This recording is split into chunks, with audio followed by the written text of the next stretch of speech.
Has been in the industry since he came out of the womb. He has done everything in the horse racing industry, from train horses, jockey agent, and was the lead of Air Horse One for several years, which was the horse transport company. He is also, as of the last 13 years, my partner in life. So I'm very honored to welcome former trainer Paul Holthus. And if you were on the backside to the tour, you did see the Equicizer. Y'all go ahead and come on over. Don't be scared. Don't be shy. We're going to do some show and tell. So horse equipment is extremely important because it is not only the rider's responsibility, but also the trainer's responsibility to make sure that each horse has the proper equipment that they need. They are very individuals. They are just like people. They have their own personalities. I like to compare horses as bears. Some are big teddy bears. They want to be loved on. You can kiss them on the mouth. You can kiss them. You can just love their ears. Others are polar bears. You don't want to go near them because they might have a little bit of an attitude. So it's your responsibility to figure out what is each horse's needs. So Paul, I'm going to let you start with the presentation. We've got a lot of different equipment. I want to thank the barn of Tom Vanberg for allowing us to use this today.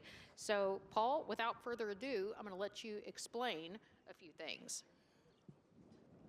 How y'all doing? This here typically is the exercise saddle, which they use in the mornings. It obviously weighs quite a bit more.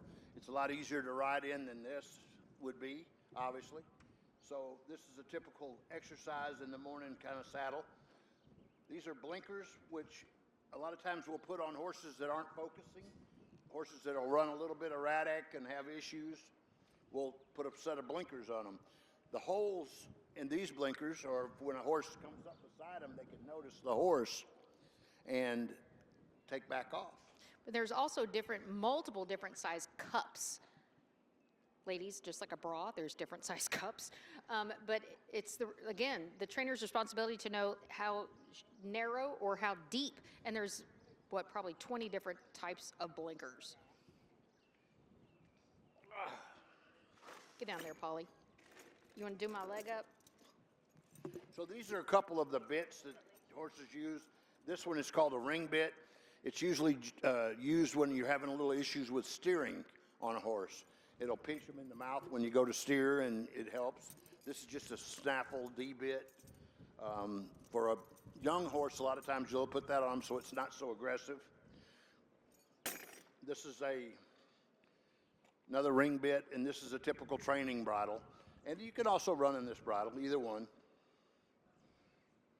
So this here is what the jockeys ride in. I want y'all to come up and see how 2-3 pounds. I mean, look at the size comparison between an exercise saddle, which they ride every morning, and that's actually a small version of a jock saddle. I just wanted y'all to see the comparison because it is extremely light. I bet it doesn't weigh 3 pounds. 2-3 pounds. I mean, it's extremely light. So obviously during racing, the object is for the horse to carry the least amount of weight. So typically jockeys will weigh anywhere from 112 to 115 pounds.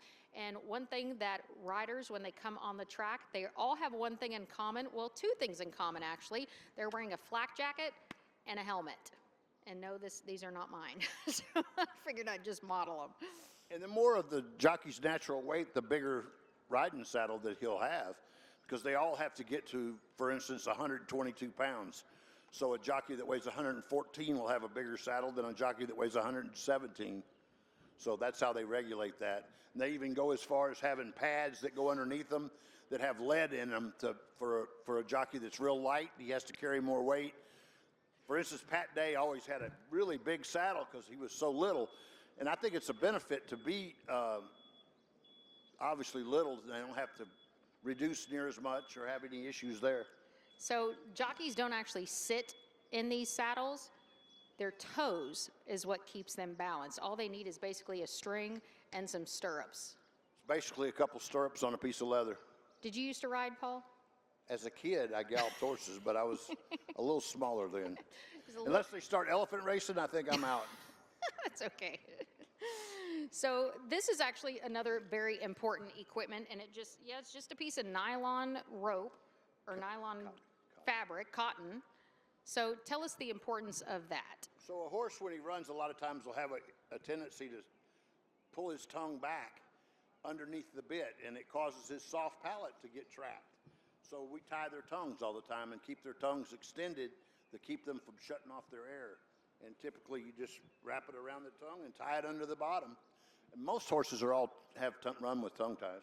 So, Paul, why do we see some horses with their tongues out of their mouth? It's just a habit, like people, like Michael Jordan, like Paul Holthus.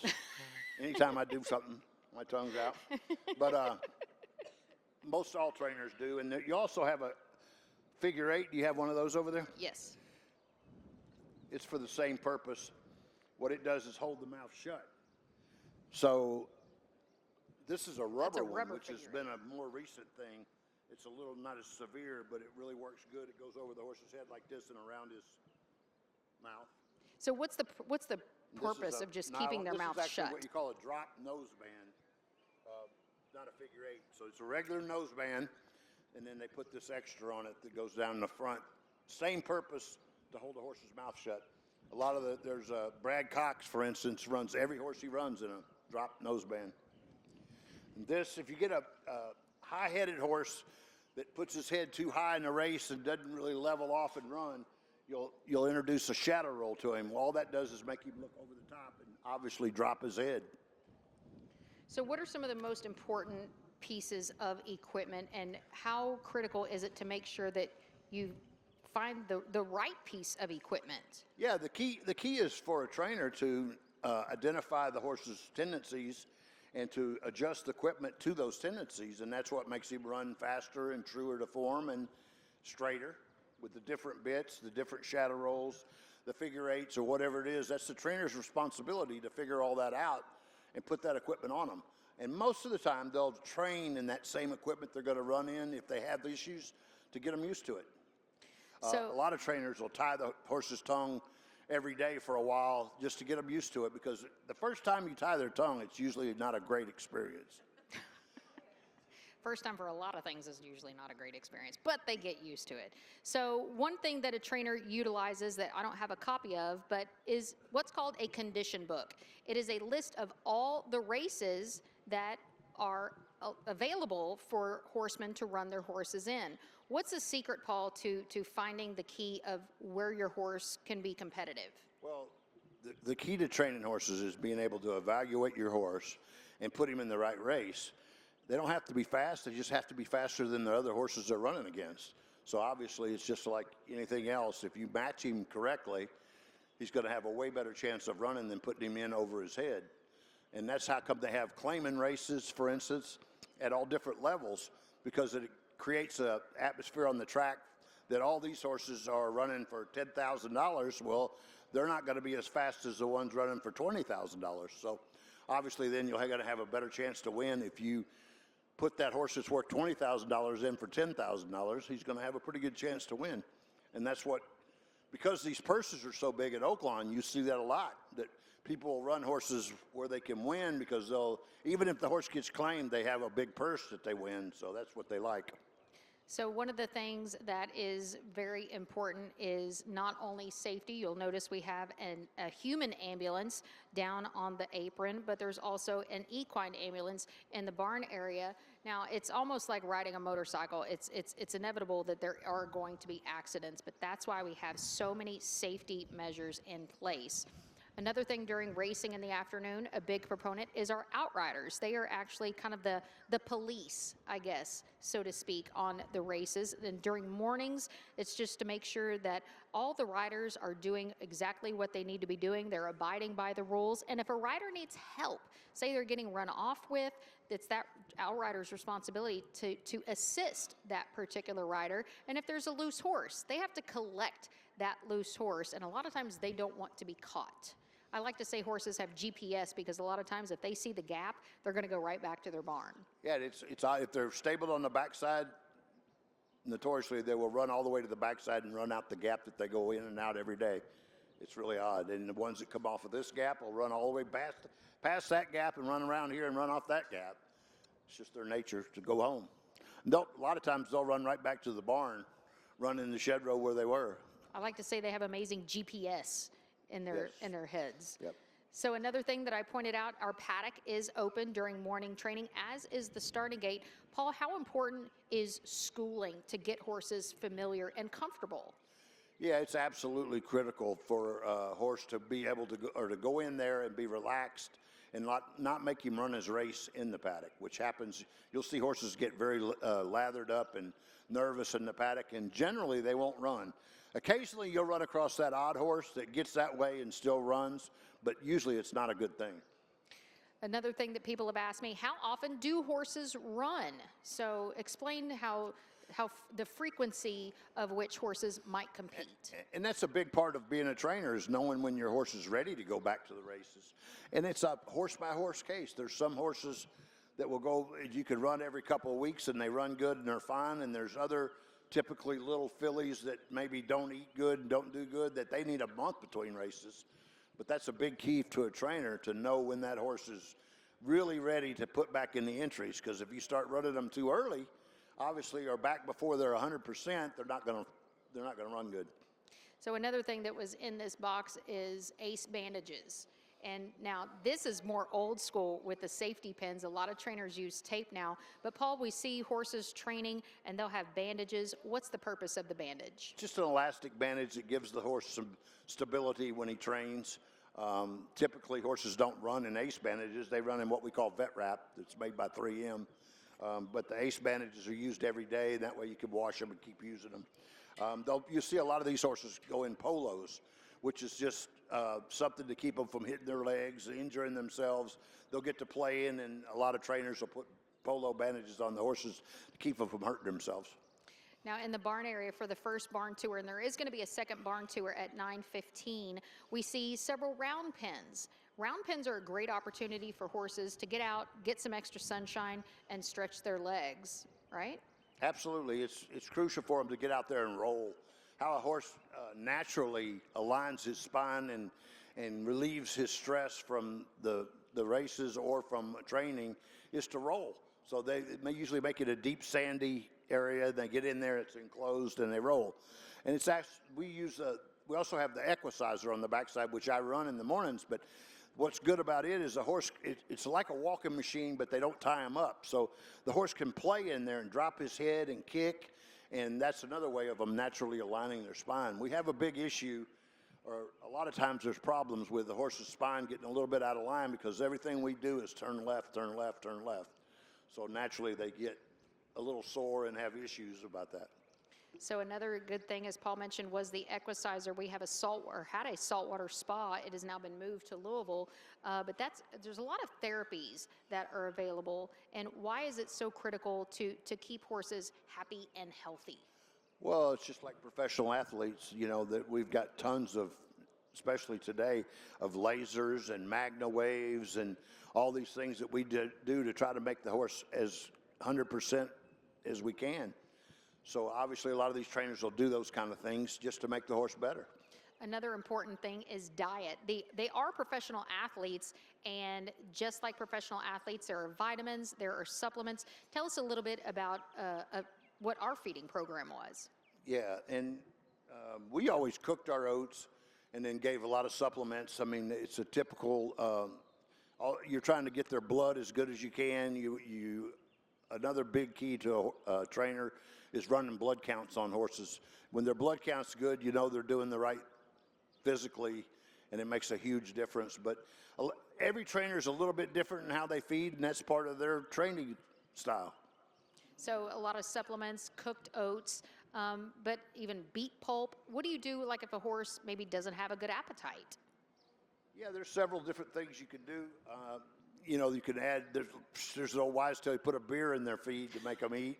That's something that some trainers do.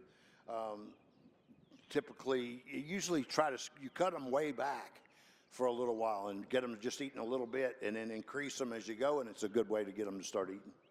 So another couple of things, there are multiple, obviously, tracks around the country, but Oaklawn is strictly dirt. We are considered a winter racing track. That's why we don't have a turf course. But horses do get new shoes roughly every 30 days, and a very important part of a horse's health. They say the feet are the pathways to your body. It's kind of the same way with horses.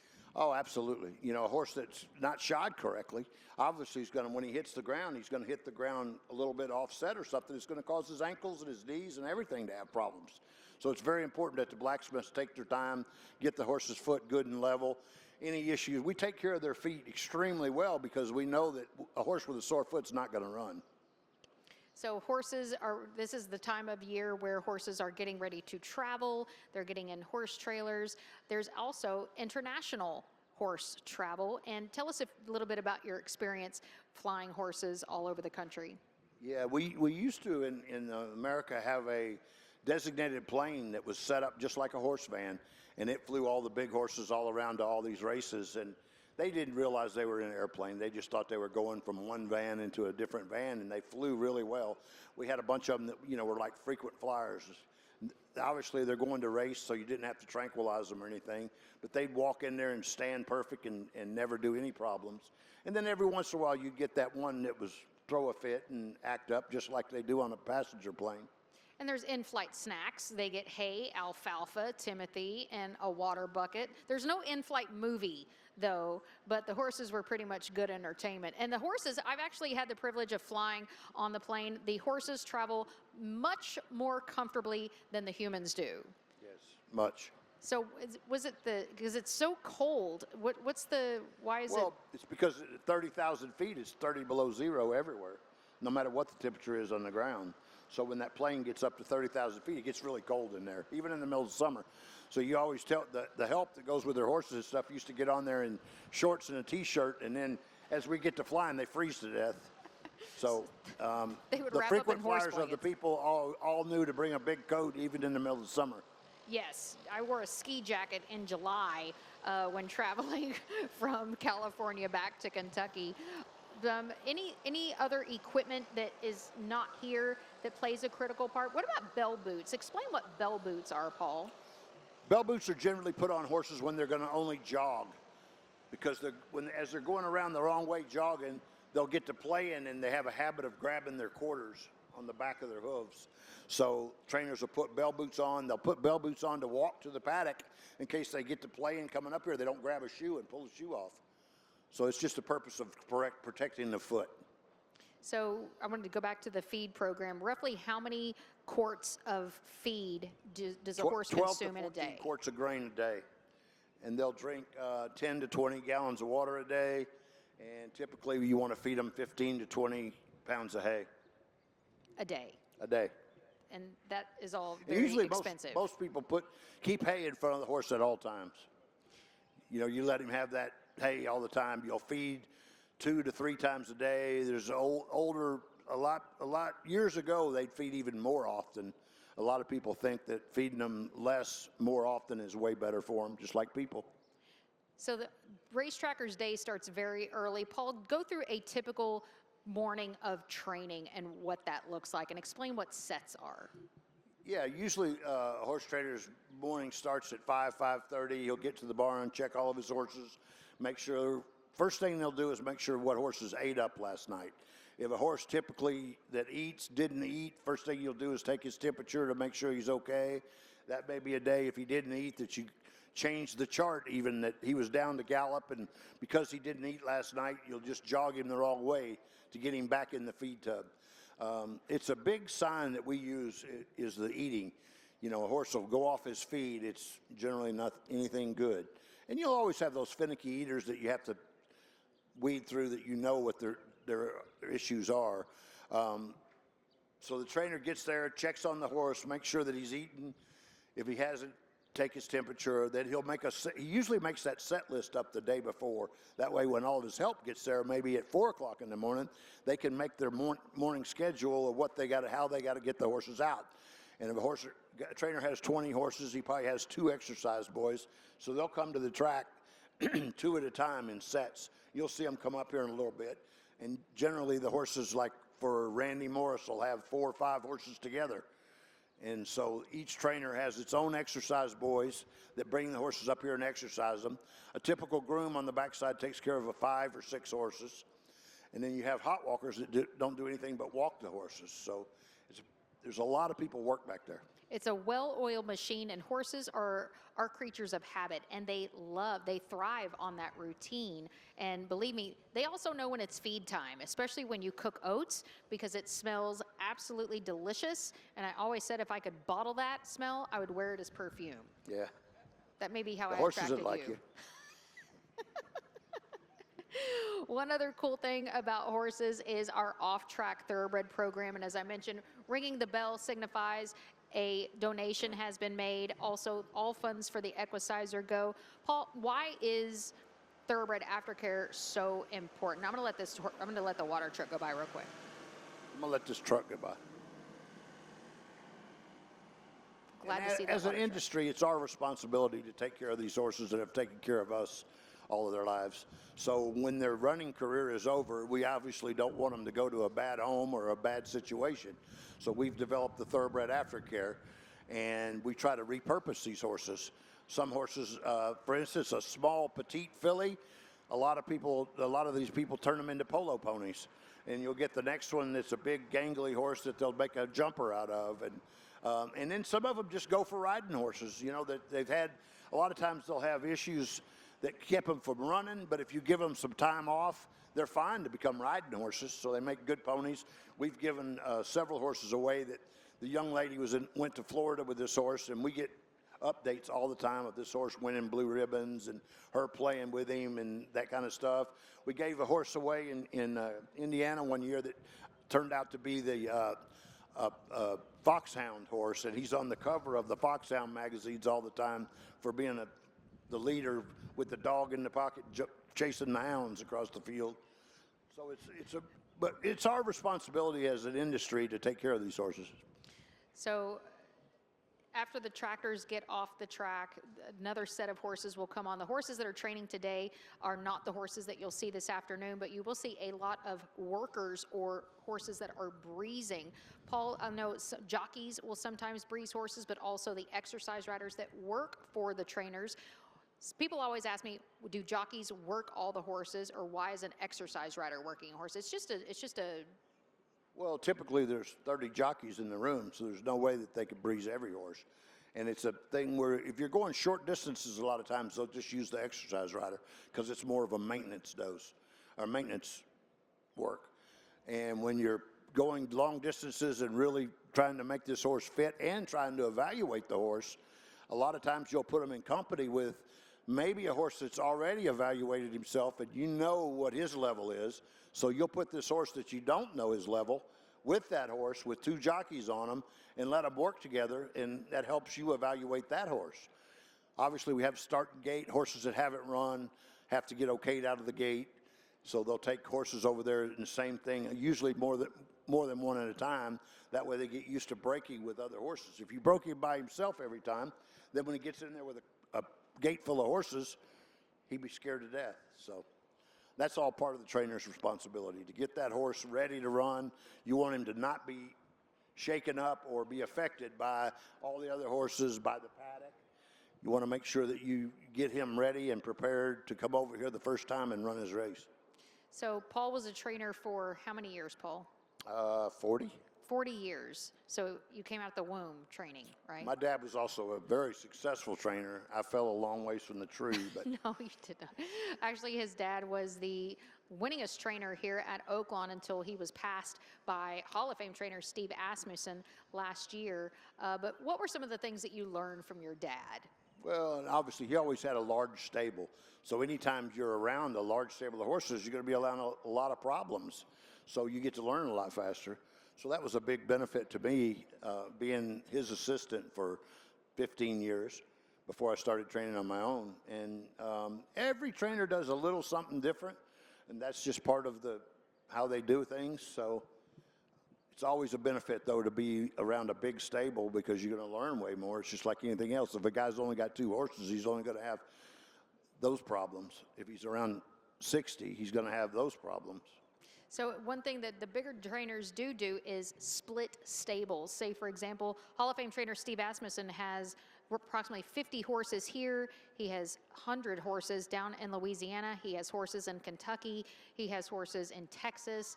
What's the key to getting all that is, because like I said, it's a well-oiled machine. What's the key to having multiple strings? Well, first and foremost, it's having no life, because all he does is live, eat, and breathe horses. Because he's got so many, he's got to be thinking about what he's going to do with these horses every day. Marking the chart he possibly could have 300 horses in training, and he typically marks the chart every day for all 300 of those horses at maybe 5 different racetracks. So the key to that also is having a really good assistant at each of these locations that can funnel him back the information that he needs to be able to do a good job as a trainer. So he obviously has 3 or 4 guys that have been with him a long time, and they're well rewarded when he wins, because if he didn't, he wouldn't have them. So one thing piece of equipment that we didn't talk about is the crop, which has definitely come a long way in the last few years. Explain the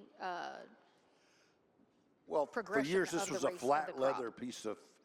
a flat piece of leather on the end, which popped a little bit more and hurt a little bit more. Now they've got it like a pool noodle, so it just maybe makes more noise than it does hurt the horse, which is good. And now they've started restricting jockeys to not be able to hit the horse over 6 times, and a lot of things. It's all for the welfare of the horse. And actually, when you talk to jockeys who used to use the crop quite a bit, and now you have to go, see, you could have ridden. I rode a lot of bales of straw as a kid. You won 5,000 races on that bale of straw, didn't you? But one thing that the horse can only be, the jockey can only use the crop 6 times during the running of a race, regardless of the distance of the race. So you'll see a lot of jockeys, it looks like they're hitting, but they're flagging the horse, just like that. When it's up around their head, they're flagging the horse. Show us how you switch sticks. Can you switch sticks? So who was it that used to switch sticks in their mouth? Larry Snyder. Larry Snyder, who rode over 6,000 winners, used to switch the stick in his mouth as opposed to his hands. He couldn't ever switch sticks otherwise, which is real unusual, but he put it in his mouth. That's pretty good. You do that well. I told you I rode a lot of saw. You put a couple bales of straw, 4 bales of straw, you put the bridle on the front one and the saddle on the back one, and you, as a little kid, you ride the hay. So speaking of Paul being a little kid, I would love for you to tell the story. This has never been told in public before. To tell the story of when your dad was up at the farm and you were on the pony at 3 or 4 years old. I was 5. He was 5. And I rode a pony every day in the mornings, and they needed to use my pony. So the guy that worked for him had this horse that used to be a running quarter horse, and I was riding him. I rode up next to the racetrack, and they broke 2 horses out of the gate, and he went in front of them. And so now I'm in front of the 2 racehorses. I fell off, got dragged around the racetrack, and the next day they put me in school. So that was my... They needed to keep me from getting killed.